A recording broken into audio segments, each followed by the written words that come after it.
ശ്രീ രാഹുൽ മാങ്കൂട്ടത്തിൽ 4 മാസം മുമ്പ് നടന്ന തെരഞ്ഞെടുപ്പിൽ പാലക്കാട്ടെ ജനങ്ങൾ ഐതിഹാസികമായിട്ടുള്ള വിജയം സമ്മാനിച്ചിട്ടുള്ള പാലക്കാടിന്റെ ജനപ്രതിനിധിയാണ്. അദ്ദേഹം ഇപ്പൊ കേവലമായിട്ടുള്ള കോൺഗ്രസിന്റെ ഒരു നേതാവല്ല, യൂത്ത് കോൺഗ്രസിന്റെ സംസ്ഥാന പ്രസിഡന്റ് മാത്രമല്ല, മറിച്ച് പാലക്കാട്ടെ ജനങ്ങൾ വിജയിപ്പിച്ചയച്ച പാലക്കാടിന്റെ ജനപ്രതിനിധിയാണ്.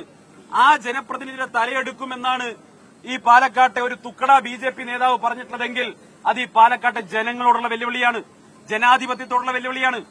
ഞങ്ങൾ ഇന്നിങ്ങോട്ട് കടന്നു വന്നിട്ടുള്ളത് ഏതെങ്കിലും തരത്തിൽ അക്രമം കാണിക്കാൻ വേണ്ടിയിട്ടല്ല, മറിച്ച് സധൈര്യം കടന്നു വന്നിരിക്കുകയാണ്.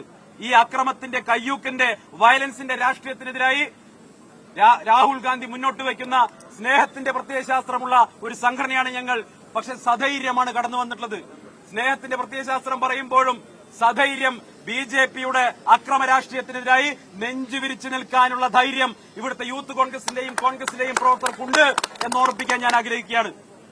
പിന്നെ ഇവിടുത്തെ BJP പ്രവർത്തകരുടെയും അതല്ലെങ്കിൽ BJP നേതൃത്വത്തിന്റെയും ഒക്കെ ധൈര്യം, അത് സംബന്ധിച്ച നല്ല ധാരണ എനിക്കുണ്ട്. ശ്രീനിവാസൻ വധക്കേസ്, അതിന് തൊട്ടു മുൻപ് സുബൈർ വധം നടന്നതിന് ശേഷം ഇവിടുത്തെ BJP നേതാക്കളൊക്കെ ഏതൊക്കെ മാളത്തിൽ പോയി ഒളിച്ചിരുന്നു എന്നുള്ള കാര്യം ഏറ്റവും നന്നായിട്ട് അറിയുന്നയാളാണ് ഞാൻ. അന്ന് എന്നെ വിധിക്ക് വിട്ടുകൊടുത്തുകൊണ്ട്, ആ വിവരം എനിക്ക് നൽകാതെ കൊലയ്ക്ക് വിട്ടുകൊടുത്തുകൊണ്ട് മാറി നിന്നവരാണ് നിങ്ങൾ. സഹപ്രവർത്തകരെ ഒളിച്ചോടുന്ന സമയത്ത് സഹപ്രവർത്തകർ എവിടെയുണ്ട് എന്ന് പോലും നോക്കാതെ തിരിഞ്ഞോടുന്ന ശീലമുള്ള ആളുകളാണ് ഈ ബാരിക്കേഡിന് അപ്പുറത്ത് നിന്നുകൊണ്ട് ഇവിടെ കോൺഗ്രസിനെ വെല്ലുവിളിക്കുന്നത്.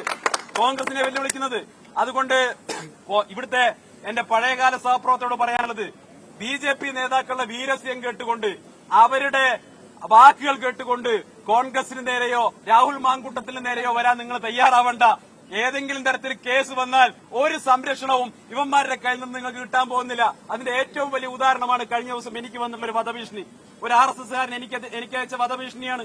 ഞാനത് മാന്യമായി ഈ നാട്ടിലെ ഒരു പൌരൻ എന്നുള്ള നിലയ്ക്ക് എനിക്ക് ആശ്രയിക്കാവുന്ന നിയമത്തിനെയും കോടതിയെയുമായതുകൊണ്ട് ഞാൻ നിയമത്തിന് മുന്നിൽ പരാതി കൊടുത്തു. പക്ഷെ എന്താ സംഭവിച്ചത്? RSSകാരൻ ഉടൻ തന്നെ എനിക്ക് മൊബൈലിൽ മാപ്പ് അയച്ചുകൊണ്ടേയിരിക്കുകയാണ്. അത് പിന്നെ അവരെ സ്ഥിരം സ്വഭാവമാണല്ലോ, എന്തെങ്കിലും പറയുക മാപ്പ് പറയുക. ഈ മാപ്പ് പറച്ചിൽ ഇതുവരെ സ്ഥിരം ശീലമായതുകൊണ്ട് നിങ്ങൾക്ക് ഒരിക്കൽ കൂടി ഒരു അവസരം തരികയാണ്. നിങ്ങൾക്ക് പാലക്കാട്ടെ ജനങ്ങളോടുകൂടി നിങ്ങൾ മാപ്പ് പറയണം. കാരണം ഒരു ജനപ്രതിനിധിയുടെ തലയെടുക്കുമെന്നാണ് പറഞ്ഞിട്ടുള്ളത്.